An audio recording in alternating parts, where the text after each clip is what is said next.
परमेश्वर का पुत्र कहलाएगा। आमीन। ये सबको पता है कहानी को, मैंने कितनी बार मैंने जिक्र किया इसके बारे में, पता है। ये सारी बातें सुनने के बाद मरियम एक बात बोलती है, क्या? जैसा तू बोल रहा है ना वैसा मेरे साथ हो। होता है मरियम को और कुछ भी बोलना चाहिए हमारे जैसा, जैसे आप कलीसिया के लोग बहाना मारते हैं, अपने अपने क्या बोलते हैं, मजबूरी रखते हैं कि कैसे आ पाऊंगा, नहीं कर पाऊंगा, काम है, ये बोझ है, वो बोझ है, ऐसा हो जाएगा, अगर नहीं करेंगे तो वो समस्या आ जाएगा। हेलो, ऐसा बहुत सारे लोग अपनी मजबूरियों को क्या करते हैं, सामने रखते हैं। मरियम के पास भी बहुत सारी प्रॉब्लम्स है, बहुत सारी मजबूरी थी। अगर वो बच्चा एक कुमारी अगर पेट से हो जाएगी, सोचो कि कितना दुख, कितना बुरी बात होती है। लोग बदनाम कर देंगे। हेलो, एक कुमारी अगर गर्भवती होगी तो लोग बदनाम कर देंगे, है ना। यहाँ तक कि उसका सगाई हो गई है ना, उसका क्या हो गई थी, सगाई हो गई थी किसके साथ, यूसुफ के साथ। हालेलुया। यूसुफ के साथ क्या हुआ था, सगाई हो गई थी। अगर उसको पता चलेगा तो वो बदनाम कर सकता है, उसको छोड़ सकता है। हेलो, ये सारी चिंता, और आप पता है उससे भी खतरनाक एक घटना वहां पे एक सिस्टम था इजराइल में, उससे भी खतरनाक क्या था पता है।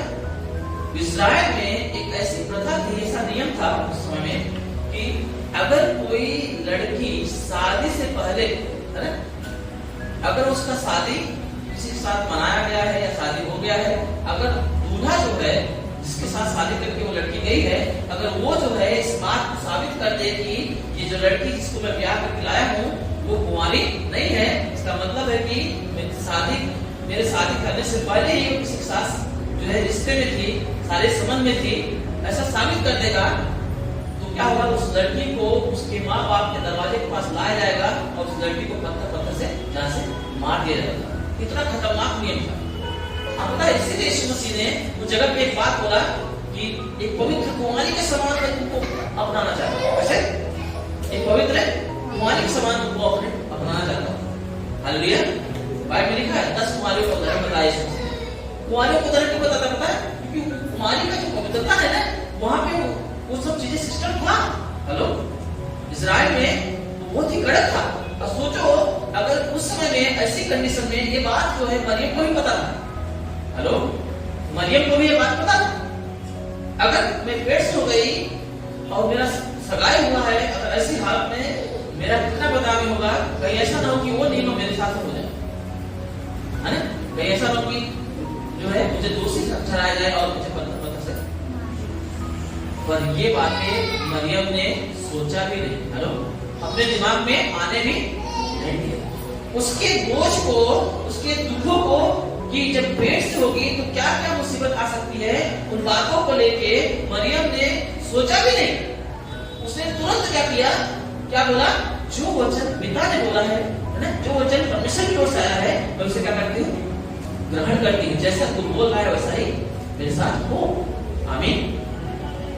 अब पता है, जब हम लोग अपने जिम्मेदारियों को, है ना, हम जब उस जुए को लेते हैं, उस वचन को ग्रहण कर लेते हैं अपने जीवन में, जो यीशु हमें देना चाहता है, आमीन, जो पिता हमसे चाहता है कि हम करें, पता है हमारे ऊपर में जो चिंता होती है, जो मुसीबतें होती हैं, जो तकलीफें होती हैं, वो कौन उठाता है, यीशु मसीह उठाता है। पता है मरियम ने उस बोझ को याद भी नहीं किया, है ना, पता है फिर भी मुसीबत तो आई कि नहीं आई। उसके पति को जो उसके पति बनने वाला था, सगाई हुई थी, यूसुफ को जब पता चला कि शादी से पहले मेरी बीवी, जिसको मैं बीवी बनाने वाला हूँ, गर्भवती है, परंतु वो धर्मी होने की वजह से उसे चुपके से त्याग देने की बात की। हेलो, त्याग देने की मनसा रखा, उसे उसके विचार आए, परंतु जब ऐसा उसके मन में विचार आए, जब उसने ऐसा सोचा, तभी परमेश्वर ने अपने दूत को भेजा, स्वर्गदूत को भेजा और यूसुफ से वो बातें किया। बोला, तू मरियम को अपने घर में लाने से मना मत कर, कि जो उसके गर्भ में है वो पवित्र आत्मा से है। आमीन। वो परमेश्वर का पुत्र है। सारी बातें यूसुफ को स्वर्गदूत ने बताया। आपको पता है यूसुफ ने कभी भी मरियम को कुछ बोला नहीं और उसको अपने घर पे ले गया, शादी किया। हेलो, शादी की उसके साथ। घर पे लेके आया और माए बताती है तब तक उसको नहीं छुआ, हेलो, जब तक वो बच्चा जन्म नहीं लिया। मेरी बात समझ, जब तक वो बच्चा जन्म नहीं ले लिया, यीशु जब तक इस दुनिया में धरती पे नहीं आ गया, जन्म नहीं लिया उसके द्वारा, तब तक यीशु उसके शरीर को छुआ नहीं। मेरी बात समझ आ रहा है? हेलो, समस्या थी कि नहीं थी? समस्या थी ना? बाइबल बताती है कि एक लड़की थी जिसने एक बहुमूल इत्र, मरियम जो थी, एक बहुमूल इत्र उसके पास था, है ना? उसने क्या किया, उस इत्र के पात्र को तोड़ा और यीशु मसीह के सिर पे क्या किया, उड़ेल दिया।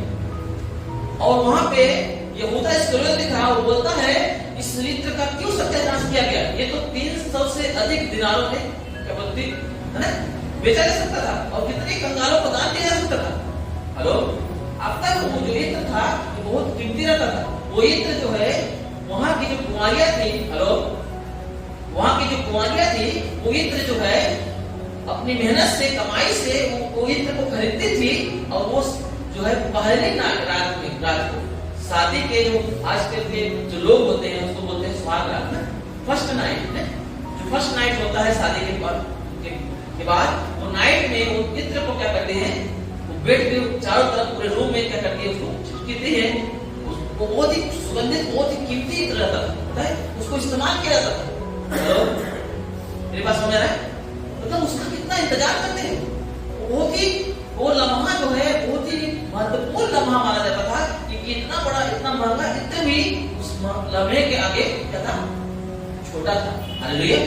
परंतु जब यूसुफ ने शादी किया, हेलो, मरियम के साथ, मरियम ने शादी किया यूसुफ के साथ, है ना, तब वो लम्हा उनके लिए में आने नहीं पाया। हेलो, क्योंकि वो उससे पहले ही हमारी तो जो गलती हो गई थी, पता है? मेरी बात समझ रहा? कितना पवित्र परमेश्वर ने कितना संभाला है, मालूम है? हेलो, उसके जीवन से बोझ उसका पति हो सकता है, मेरा फर्स्ट नाइट है शादी के बाद, फिर भी उसने उसके पास नहीं गया। मरियम भी बोल सकती थी मेरा फर्स्ट नाइट है।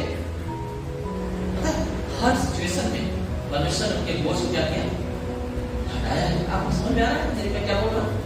ये आदमी का मुझे बोला हूँ, आपका बोझ, आपकी चिंता, आपके ऊपर का जो समस्याएं हैं, परमेश्वर उठा लेगा जब आप परमेश्वर के अधीन हो जाएंगे। आमीन। जब आप परमेश्वर के वचनों को अपने हृदय में क्या करेंगे, जगह देंगे।